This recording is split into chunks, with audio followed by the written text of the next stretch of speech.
Hello students, आज का class हम लोग स्टार्ट करते हैं। ये हमारा आईआरसी फिजिक्स सेमेस्टर 1 के लिए पहला क्लास होगा। क्लियर। आज की क्लास में हम आप लोग को थोड़ा बता दें कि हमारा जो सेमेस्टर 1 का फिजिक्स है वो पूरे बेस्ड है मैथमेटिकल फिजिक्स के ऊपर। आई मीन टू से आपको मैथमेटिकल फिजिक्स पढ़ना है यहाँ पे बहुत ध्यान से। ये आपका बेसिक है और आपको यहाँ से ही स्ट्रॉन्ग आपको करते चलना है। यहाँ पे आपको सिलेबस में आप जब टॉपिक्स पढ़िएगा तो आप लोग को एक चीज़ देखने को मिलेगा, अरे यहाँ पर तो मैथमेटिक्स है ज़्यादा, इसलिए हम इसको बोल रहे हैं कि ये मैथमेटिकल फिजिक्स है। ठीक है। मेन आपका जो फिजिक्स का सिलेबस होगा वो स्टार्ट कहाँ से होगा? आपका सिलेबस स्टार्ट होगा सेमेस्टर 2 से। अब आप कहिएगा दीदी ये मेन और ये क्या है? मेन कहने का मतलब आपको लगेगा देखने में कि हाँ अब आपका ये फिजिक्स स्टार्ट हो गया। तो अब हमारा आईआरसी फिजिक्स सेमेस्टर 1 के लिए जो हमारा सिलेबस है उसका फर्स्ट यूनिट जो हमको पढ़ना है वो पढ़ना है scalar product and vector product. आप लोग को फिर से एक बार एक चीज़ बात बता दें हम कि आप लोग का जो सिलेबस होगा वो मैथमेटिकल सिलेबस है और आपको मैथमेटिक्स छोटे छोटे जो भी टर्म्स हैं जो हम लोग पढ़ेंगे क्लासेस में उस पर ज़्यादा फोकस करना है। क्यों? क्योंकि आपका अभी से 1 मंथ बाद आपका फरवरी में एग्ज़ाम होना है, तो उसको देखते हुए आप लोग को बहुत अच्छे से प्रिपरेशन करना है। क्लियर है? तो हमारा फर्स्ट यूनिट क्या है? Scalar product. आप लोग से एक छोटा छोटा क्वेश्चन पूछेंगे, आप लोग इसको हम आपसे पूछेंगे बताइए ये क्या है, तो आप लोग कहिएगा दीदी ये तो एक ऑपरेटर है, कहिएगा ना कि ऑपरेटर है। क्लियर है? आराम से कोई भी स्टूडेंट कह देगा। हम लोग पढ़े थे क्लास 11 और 12 में कि किसी भी चीज़ का प्रोडक्ट अगर हम निकालते हैं तो वो कुछ इस फॉर्म में रहता है, sorry small a small b into cos theta, ऐसे निकलता है। किसका स्केलर प्रोडक्ट ऐसे निकलता है, किसी भी 2 पार्टिकल का या फिर कोई 2 टर्म्स का ऐसे निकलता है। अगर हम आपसे कहें कि अगर ए के जगह पे बाबू अगर हम 4 ले लिए, अब बी के जगह पे 5, 4.5, तो कैसे बताइएगा आप इसको? आप कहिएगा दीदी 4 into mod of 4 mod of 5 dot cos theta, तो ये क्या हो गया आपका 20 कॉस थीटा, मतलब ऐसे निकला। तो अभी सिंपली हम फॉर्मूला पे बता रहे हैं कि कैसे हम किए ये चीज़। तो स्केलर प्रोडक्ट में सबसे पहले आपको ये जानना होगा कि इसको कहते हैं ऑपरेटर। क्या कहते हैं? ऑपरेटर। ये बताता है कि हमारा जो कंक्लूजन निकलेगा, जो मेरा सोल्यूशन निकलेगा वो किस फॉर्म में है, स्केलर में है कि वेक्टर में है, किस तरीके से आप इसको अरेंज कर रहे हो, ये आपका एक ऑपरेटर का काम है। ऑपरेटर बोलते हैं ना इसको ऑपरेट करना, इसको संभालना, इसको स्टेबल रखना, इस तरीके से। तो ज़्यादा डेप्थ नहीं, बस हाँ इतना बात करेंगे कि इसको बोलते हैं ऑपरेटर, इसका हर जगह यूज़ होगा, इसका अपना वैल्यू है, हम लोग बात करेंगे अभी नहीं, धीरे धीरे 1 बाय 1 चलेंगे। ठीक है? हड़बड़ाना नहीं है। 1 मंथ बाद एग्जाम है, इसका मतलब नहीं कि डायरेक्टली सब टॉपिक छोड़ के डायरेक्टली उस पर चल जाए, नहीं। हर एक चीज़ को बेसिकली स्ट्रॉन्ग रखिएगा तो आपको बहुत ज़्यादा प्रॉफिट होने वाला है। तो अब ये चीज़ हम आपसे बताएं कि ये क्या है। अब हम आपको बता दें कि ये सब जो हम टर्म्स निकाले यहाँ पर जो पॉइंट हम दे रहे हैं इसको क्या कहते हैं आप लोग, जो हम यहाँ पे दिए हुए हैं इसको बोलते हैं डॉट प्रोडक्ट। क्या बोलते हैं? हमको पता है कि ये सब चीज़ आपको पता होगा बट फिर भी आपको जानना है। ठीक है? और इन सबको बोलते हैं, ये पूरे फॉर्म को जो आपका ये चीज़ निकला, या फिर यहाँ पे ऐसे कहिए कि इसको कंक्लूजन, इसका जो आंसर निकला इसको बोलते हैं स्केलर प्रोडक्ट। यही है आपका क्या है? Scalar product. चलिए हमको मानते हैं कि कोई बच्चा को नहीं बुझाया, फिर से हम बात कर लेते हैं कि ये ए डॉट बी, इस डॉट को बोलते हैं डॉट प्रोडक्ट। क्लियर है? इसको क्या बोलेंगे हम लोग? Dot product. इसका जो कंक्लूजन निकला, मतलब इसका जो रिजल्ट आपको देखने को मिल रहा है इसको बोलते हैं स्केलर प्रोडक्ट। ये पूरे को स्केलर प्रोडक्ट। क्लियर है? अब पहचान में आ गया? ये रहा आपका स्केलर प्रोडक्ट। अब उसी तरीके से हम आपसे कहें बाबू ये तो निकाल लिया आप लोग, scalar product co dot product भी कहते हैं। क्लियर है? इस डॉट प्रोडक्ट स्केलर प्रोडक्ट आपस में बराबर है।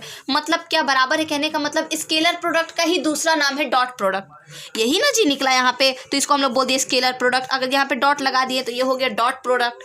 क्लियर है ना? स्केलर प्रोडक्ट का दूसरा नाम क्या है बालक? Dot product. अब हम लोग क्या बात करेंगे? अब हम लोग थोड़ा बात करते हैं किसके बारे में? वेक्टर भी तो आता है। अब हम लोग बात करते हैं थोड़ा वेक्टर प्रोडक्ट के बारे में। क्लियर है कि हमारा वेक्टर प्रोडक्ट क्या है? वेक्टर प्रोडक्ट का दूसरा नाम क्या है मेरा? Cross product. क्रॉस प्रोडक्ट के से ही थोड़ा पता चल रहा होगा कि क्रॉस मतलब मान लीजिए 4 5 6 8। आप लोग सोचिएगा दीदी ऐसे कंक्लूजन, तो चलिए थोड़ा सा रहना चाहिए ना जी सस्पेंस।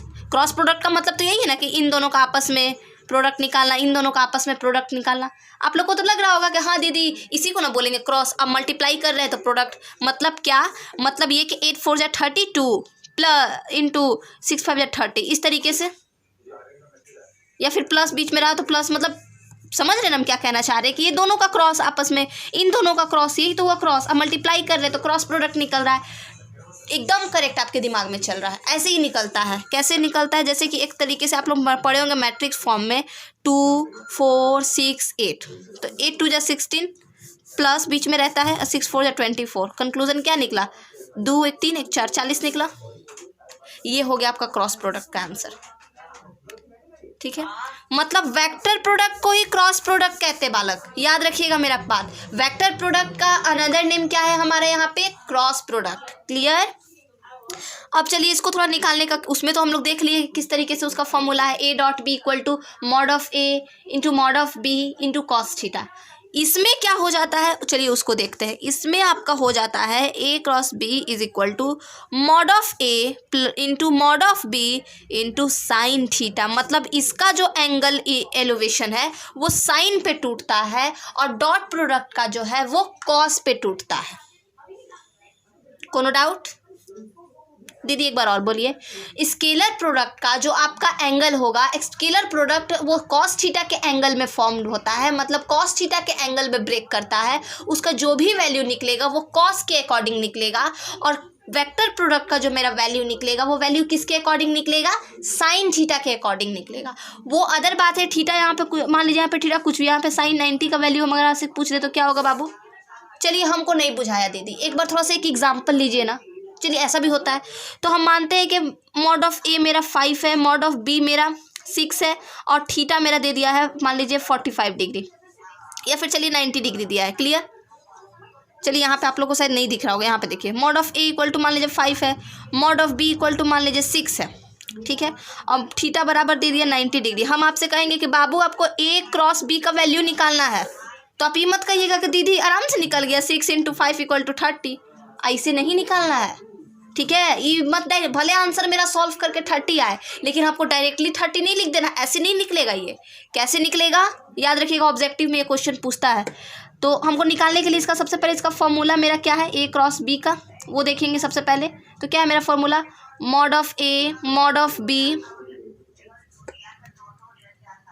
Sign 90 degree. ठीक है, ए क्रॉस बी रहने देंगे हम लोग जैसे का तैसे। ठीक है, मॉड ऑफ ए कितना हुआ मेरा 5 इंटू मॉड ऑफ 6 इंटू ना साइन 90 का वैल्यू 1 निकल गया ना। ए क्रॉस बी इक्वल टू कितना निकला मेरा? 6 5 जा 30। अब 30 को 1 से मल्टीप्लाई करिए तो 30 ही आएगा।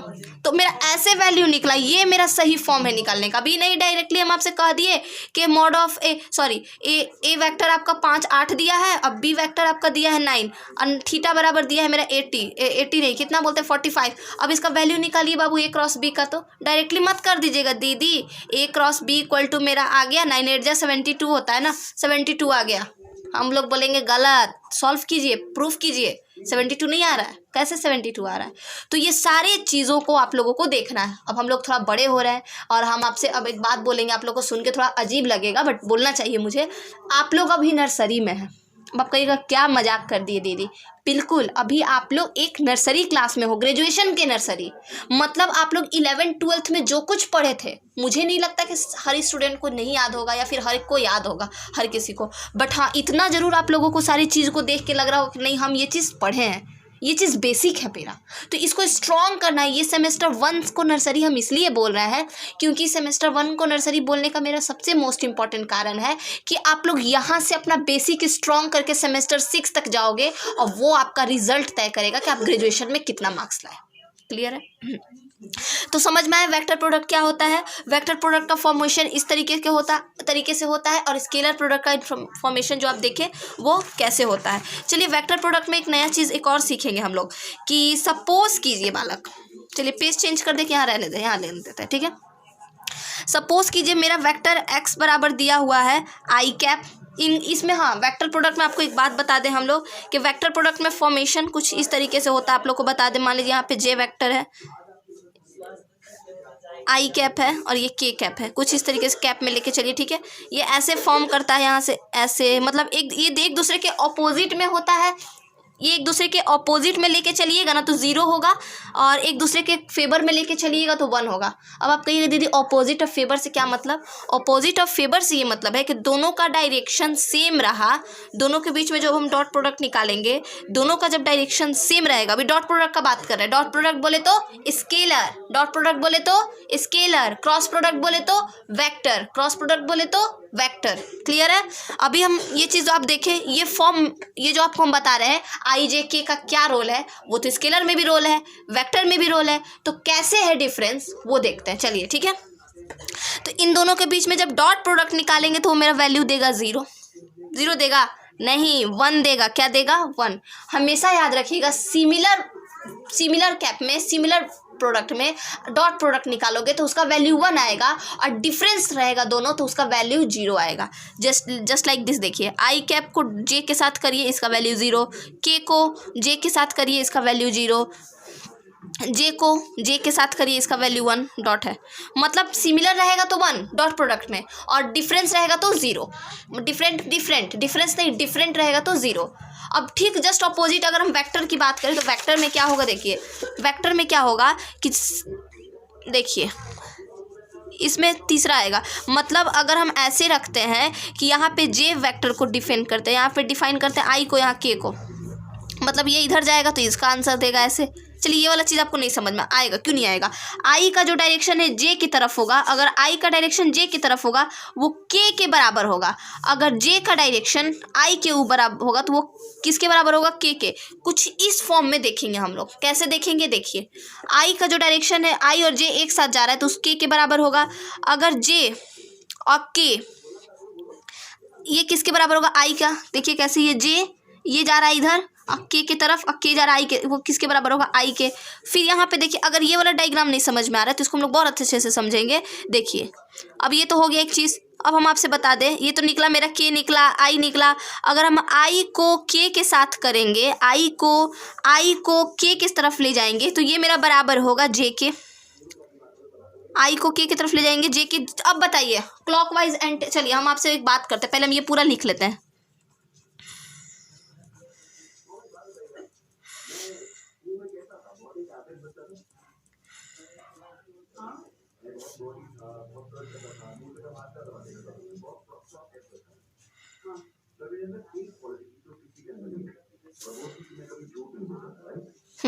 चलिए देखिए हम क्या किए यहाँ पे। चलिए हम मानते हैं कोई बहुत स्टूडेंट को ये चीज़ डायग्राम नहीं समझ में आया। चलिए आप समझ में आएगा, ऐसा कैसे नहीं आएगा? बिल्कुल आएगा, देखते हैं कैसे नहीं आता है। इसको हम लोग मान के चलते, चलिए ये जे कैप है, ऐसे भी ले सकते हो और वेक्टर में भी ले सकते हो, कंफ्यूज नहीं होना। ये मान लीजिए आई, चलिए हम आई कैप ही लेके चलते, ये के है। चलिए क्लियर है? क्लॉकवाइज पढ़े हो बाबू? क्लॉकवाइज, एंटी क्लॉकवाइज, इससे कुछ रिश्ता है? बिल्कुल होगा इससे रिश्ता। एंटी क्लॉकवाइज मतलब उल्टा, मतलब ये इधर जा रहा है तो ये इधर जाएगा, ये इधर जा रहा है तो मतलब ये इधर जाएगा तो ये इधर जाएगा, एक दूसरे से उल्टा। अगर ये इधर जा रहा है तो ये इधर जाएगा, तो मतलब सॉरी ये इधर जाएगा, मतलब एक दूसरे से अपोजिट होता है। सॉरी, ये इधर जा रहा है तो ये इधर ना जाएगा, इसका डायरेक्शन फिर मतलब एक दूसरे से अपोजिट। क्लॉकवाइज मतलब होता है सेम, मतलब हम इधर घूम रहे तो इधर ही घूम रहा है, पूरा इधर इधर गोल गोल घूम रहा है। और एंटी क्लॉकवाइज मतलब ये इधर जा रहा है तो ये वाला इधर घूमेगा। एंटी क्लॉकवाइज उल्टा, मतलब ये जे जाएगा ना इधर तो के बोल रहा है भाई तू उधर जा रहा है, ठीक हम भी इधर जाएंगे, भी एंटी क्लॉकवाइज घूमेगा। ये इधर जाएगा तो ये इधर घूमेगा। मतलब क्लॉकवाइज एंटी क्लॉकवाइज आप लोग को क्लियर होना चाहिए इस चीज़ को समझने के लिए, ठीक है? अब हम यहाँ पे आते हैं, इसको देखिए। सबसे पहले आई जो है मेरा वो क्रॉस किसके साथ कर रहा है? जे के साथ, मतलब आई जा रहा है जे के तरफ, जे की तरफ जाए तो के बोला ना, अब वो के बराबर हुआ। क्यों के बराबर हुआ? क्योंकि के क्या कर रहा है, जैसे ये इधर जा रहा है ये इसकी तरफ जा रहा है, ठीक है? तो ये इसी की तरफ हो गया। अब हम आपसे बात करेंगे, फिर से सुनिए। आई जो है जे की तरफ जा रहा है तो के का डायरेक्शन किधर की ओर होगा? आप हमसे बताइए। एंटी क्लॉकवाइज के अकॉर्डिंग देखेंगे तो इधर ही होगा, क्योंकि ये तो इधर घूम रहा है ना। अगर ये भी इधर घूमेगा तब तो ये क्लॉकवाइज हो गया, तो ये इधर जा रहा है तो ये इधर जाएगा एंटी क्लॉकवाइज। अब जे का जो डायरेक्शन है वो के की तरफ है, के बीच में, इन दोनों के बीच में, तो वो आई जो है इधर जाएगा। और जस्ट अपोजिट अगर लेकर हम चलें कि आई का जो मेरा क्रॉस प्रोडक्ट निकलेगा वो के साथ जब निकालेंगे तो वो इधर घूम रहा है, मतलब क्या? नेगेटिव में जा रहा है, उससे दूर भाग रहा है। उससे दूर भाग रहा है। तो आप सिंपली समझिएगा सेम तरफ से फ्लो करेगा, सेम तरह से फ्लो करेगा तो आपका क्लॉकवाइज के तो फॉर्म में देखेंगे, और डिफरेंट टाइप से फ्लो करेगा, डिफरेंट तरीके से डिफरेंट डायरेक्शन से फ्लो करेगा तो वो एंटी क्लॉकवाइज में देखेंगे हम लोग। तो ये वाला चीज़ आप लोग को याद रखना होगा पूरा। मतलब ऐसे है मेरा, ये जे है, आई है, ये के है, ये इधर जा रहा है तो ये मेरा इधर जाएगा, ठीक है। अगर तो ये एंटी क्लॉकवाइज, ये मेरा इधर जा रहा है तो ये आपका इधर जा रहा है, ये आपका इधर जा रहा है तो ये आपका इधर जा रहा है, मतलब ये क्लॉकवाइज हो गया। तो क्लॉकवाइज में पॉजिटिव होता है। और अगर आपका जे जो है और ये के है और ये आई है, अगर आपका ये इधर जा रहा है, के इधर जा रहा है तो ये क्लॉकवाइज हो गया। अगर आपका जे इधर जा रहा है, के भाई इधर जा रहा है तो ये एंटी क्लॉकवाइज हो गया। उस फॉर्म में आपका के माइनस के होगा, जैसा कि हम यहाँ पे आपको देखने को देंगे। ये वाला देखिए, मतलब जे भी इधर जा रहा है, आई भी इधर जा, तो ये नेगेटिव फॉर्म है। तो आप समझ रहे होंगे हम क्या कर दिए यहाँ पे। तो ये चीज़ क्लियर है आप लोग सबका, ये सारा चीज़ क्लियर है। और डॉट प्रोडक्ट में बताए थे कि I dot I same similar में रहेगा तो ये 1 हो जाएगा, अगर आई डॉट जे रहेगा तो ये 0 हो जाएगा। मतलब सिमिलर में 1 और डिफरेंट में 0। क्लियर? सारा चीज़ को बहुत अच्छे से एक बार आप लोग रिवाइज कीजिए। स्केलर प्रोडक्ट क्या होता है, डॉट प्रोडक्ट क्या होता है। और कल से जो हमारा क्लास होगा वो मेन आपका छोटा छोटा जो भी आपका इसका ज्योमेट्रिकल इंटरप्रिटेशन है उस पर हम लोग बात करेंगे। तो उससे पहले आप लोगों को ये छोटा मोटा जो डेफिनेशन है उसको क्लियर करना होगा, और इसको बहुत अच्छे से डिफाइन कर किया जाएगा क्लास में। आप लोग को बहुत अच्छे से टू दी पॉइंट पढ़ाया जाएगा क्लास में, ताकि आप लोग को गारंटी दे रहे हैं, मतलब गारंटी है मेरा कि आप लोग 1 मंथ भी पढ़ के आप लोग बहुत अच्छा मार्क्स ला सकते हो। बस आप लोग को प्रॉपर मेरे से क्लास में 3:30 बजे टीचमेंट में क्लासेस होती हैं। आप लोग मुझे पर्सनली कांटेक्ट कर लोगे, पर्सनली मुझसे टेलीग्राम में मैसेज करके भी बात कर सकते हो। ये है मेरा नाम, खुशबू दुबे मेरा नाम है। आप लोग पर्सनली मुझे टेलीग्राम में मैसेज कर सकते हो, मुझे व्हाट्सअप कर सकते हो, और आप क्लास का लिंक वगैरह आपको वहाँ से देंगे। आप लोग को पर्सनली बहुत अच्छे से क्लासेस कंप्लीट करवाए जाएंगे। देर ना करें, क्लासेस ज्वाइन करें और बहुत अच्छे से क्लास को कंप्लीट करें। क्लियर है?